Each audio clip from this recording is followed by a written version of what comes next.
Hey everyone, Gaijin Goombah here, and on today's episode, I got me a special guest, Megami33. Say hello, Megami. Hi, what's up? So tell these good people what you do, just really, really fast.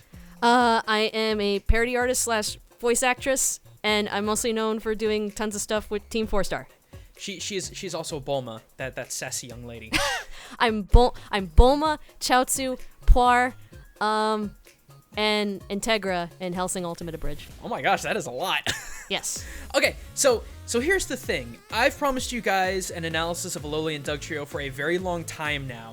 It was really interesting because when I was mulling around my head, I had someone come up to me and was like, hey, you just got a shout out on Game Explain. I'm like, okay, I have to go see this. And so I came into contact with that, and I heard Megami was giving shout outs to my show. And what is your theory on the Alolan Diglett Dugtrio?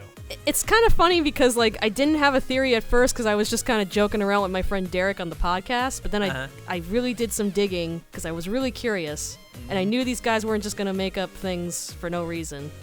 And so I found out, and I believe it's true, and I believe you think it's true, that the Diglett and Dugtrio are Menehune. Okay, so I'm sure a lot of people who are watching don't have any idea what a Menehune is, so can you kind of describe it? Can you kind of describe it for me? The best way to describe them is they're kind of like leprechauns. Like, they're like little smallish creatures from Hawaii.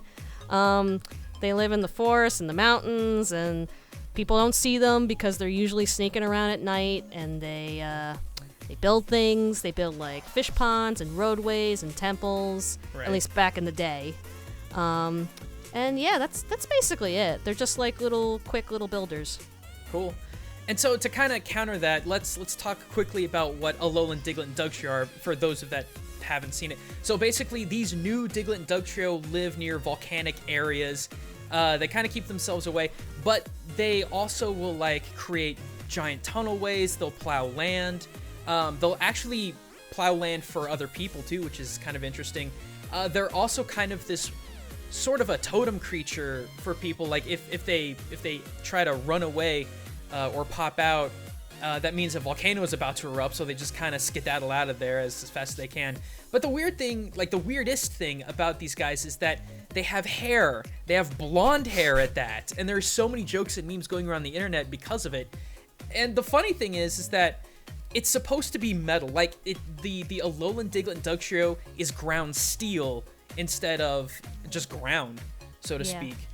So it's really interesting. So the assumption that I can make is that by living near volcanoes, it now has these like yellow strands of hair that apparently uses as like a sensory organ or I guess metallic whiskers, as the game so puts it. But it's a very different thing, and it's like, why does it have hair? Especially, why does each head of the Dugtrio have 3 different kinds of hairs? So we're gonna completely break this theory apart. This is honestly the most airtight thing I've ever worked with, and we've got a lot to talk about. So I hope you guys enjoy. First of all, let's talk about that hair, because it is technically metal, and it is, but it is still wavy and flexible, but it is also blonde. The first thing I came across is that there is actually a story, let me see here, from, I think it's a book, Why It's So Hawaii Stories by J. Arthur Rath III. And it's basically a story about this Menehune that goes out to go sun bleach his hair, and instead gets kidnapped by a little girl.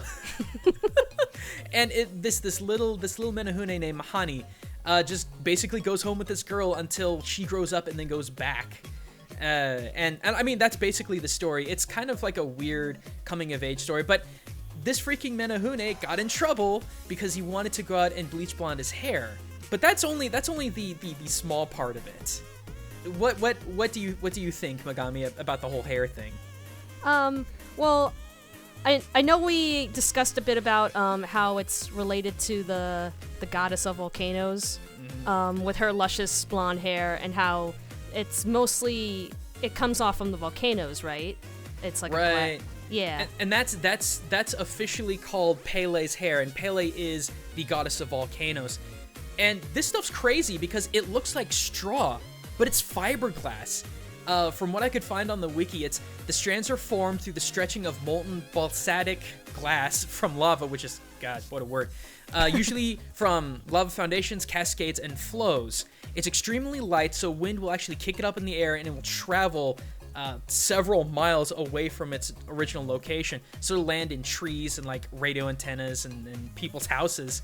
But the cool thing, though, is that in the official description that I could find is, quote, Pele's hair has a golden yellow color and looks like human hair, although it also can look like straw. In the sunlight, it has a shimmering gold color.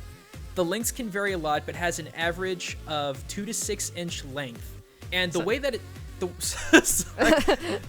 way that it's formed is that it's just when little lava pieces fall from the sky, it's just these long little strands that just become this hair-like item.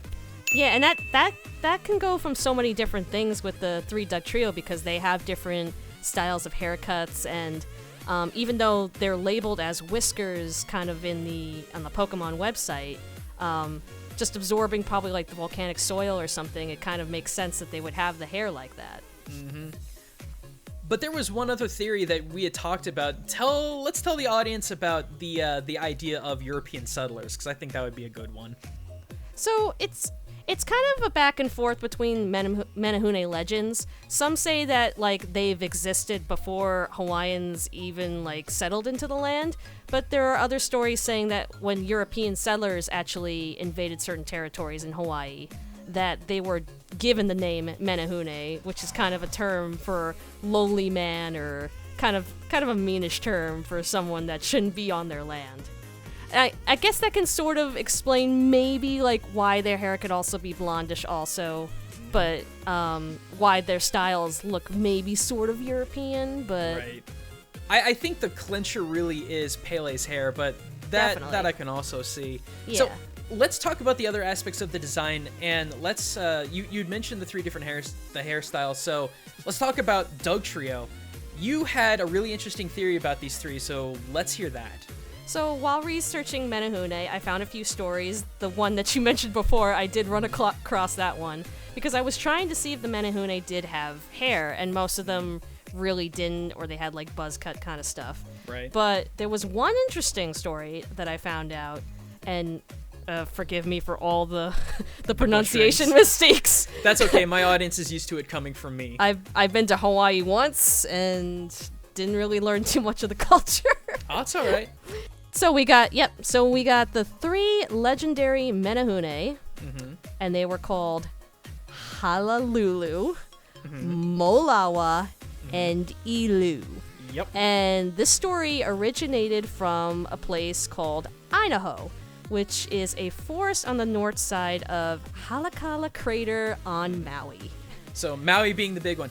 And the cool thing about this, guys, is that we know that the Alola region is based off of the 4 different islands of Hawaii. Here's the cool thing, though, is that the actual location, and we'll get to this later, but the actual location where a lot of these Alolan Diglets live is near a volcano location on Akala Island, which is the same position as Maui, which that just freaking blows my mind. Yeah. And also, let's quickly talk about the height similarities between the 2. Now, Alolan Diglett is only 8 inches tall, but Dugtrio is 2 feet. And how tall did the Menehune supposedly get? The Menehune ranged about 2-ish inches to about... I believe you said it was 2 feet. Yeah, it is 2 feet. Because the other thing, no, too, that's is it. That was it. It was Yep. it was 2 feet to 6-ish inches. Yep. Yeah, that was So it. that, okay. and that's comparing, contrasting Alolan Diglett, which is 8 inches, which is very, very close to the 6 minimal, and then you have Dugtrio, which is 2'4". That's perfectly symmetrical between the Pokemon and the Menehune. It's pretty crazy. It is. So since I mentioned it, let's talk about the volcano habitat. So like I said, in game, the Alolan Diglets, like a large concentration of them, live next to Wela Volcano Park, which is where you do the fire trial. And like I said, that is directly related to Maui when you compare and contrast Alola versus Hawaii at Akala Island. And the cool thing too is that there is a place called Menehune Mansions on Iwi Road in Hawaii, and it's right next to the Volcanoes National Park. So again, you've got another connection. You've got a Volcano National Park in Pokemon and a Volcano National Park IRL where you have Menehune Association. And don't forget about the Diglett Tunnel too. That's also on Akala Island. Yeah, go ahead and talk about that. There's a Diglett Tunnel on Akala Island. No, I'm sorry. But it's really interesting, the different places that are Diglett. I haven't finished the game yet, but I've noticed various places that Digletts are. Usually you can find them in really small caves, like the Seaward Cavern. You find in a small little hole, and there's Digletts there. But yeah, just the fact that the Diglett Tunnel is located on Akala Island, which is where they found out the story about the was just really fascinating. Yep. So there's another connection, which is so crazy. Lastly, let's quickly talk about construction, because I know we're kind of getting pretty close to the end. So this is a bit of a stretch, because I do watch the anime, and while it's not like greatly stated, there are a few little tidbits throughout the anime, especially in, what did we say, Pokemon episode 31 from 31 from the Kanto series, where Ash runs into a bunch of Diglett and Dugtrio and learns about how they're builders. They take care of the forests and the mountain range, and they're kind of like construction workers a little bit. Almost in the same regard as the Menehune. Yep. Yeah, because the Menehune, they're great engineers, but they don't make like skyscrapers and modern construction. Right. They made more things that were like very helpful for like farmers or fishermen and stuff like that. Yep, and that kind of goes back to Alolan Diglett's, I believe it was Diglett's description of they actually cultivate soil for farmers. Exactly. So there's that. But then there's also this very, very interesting place called the Menehune Ditch, and it's at the Kauai Island's west side. And this is just a long stretched irrigation ditch, but it leads to a 2 to 3 foot tall tunnel, which is too small for anyone to really go in and cut through, and the geology around it doesn't look like it was waterborne. So the theory is that Menehune actually hand dug out this tunnel from this earth and stone, and again that directly correlates to how tall Dugtrio would get, that whole somewhere between 2 to 3 feet. So it's just crazy. This has been the most mind-blowing theory that I've ever... And it makes me sad because you're the one that honestly thought about it, and I was like, wait, no, there's gotta be more. I was very snow. I did find this out before the Pele hair, though, so I did feel a little bad about that and kind of correlating them with the European settlers, because that makes a lot more sense with the Pele hair. But yeah, just finding this out more, it definitely makes me appreciate like the design a lot more. Oh heavens, yeah, and it makes like we were able to collectively take one of the biggest mysteries of Pokemon Sun and Moon, this how in the world does Dugtrio have freaking He-Man hair, and it all completely made sense. Even the weird typing, the fact that it lives near a volcano, it being ground, it would be resistant to fire, which made sense, but now that it's steel, it's now weak to fire, which kind of blows my mind. But it all still makes sense in that its little hairs would basically either sprout to become or have integrated with essentially Pokemon Sun and Moon's like Pele's hair. It's just so because that Pele's hair, like we said before, it's a fiberglass. It's not any sort of vegetation. Right. And I believe the Pokedex said they were like metallic too, so it makes sense. Yeah. Yep. So anyway, I believe that's all we got. This is a good time to wrap up. So Megami, thank you so much for coming by, and thank you guys for watching. No problem. If you want to check out some of Megami33's other projects, head on over to her channel by clicking the icon on the right, but don't forget to subscribe by clicking the icon on the left to never miss my newest culture and gaming videos. And speaking of, click the bottom of the screen to learn more about the Polynesian influences in Pokemon Sun and Moon. But until next time everyone, this is Gaijin Goombah, signing out.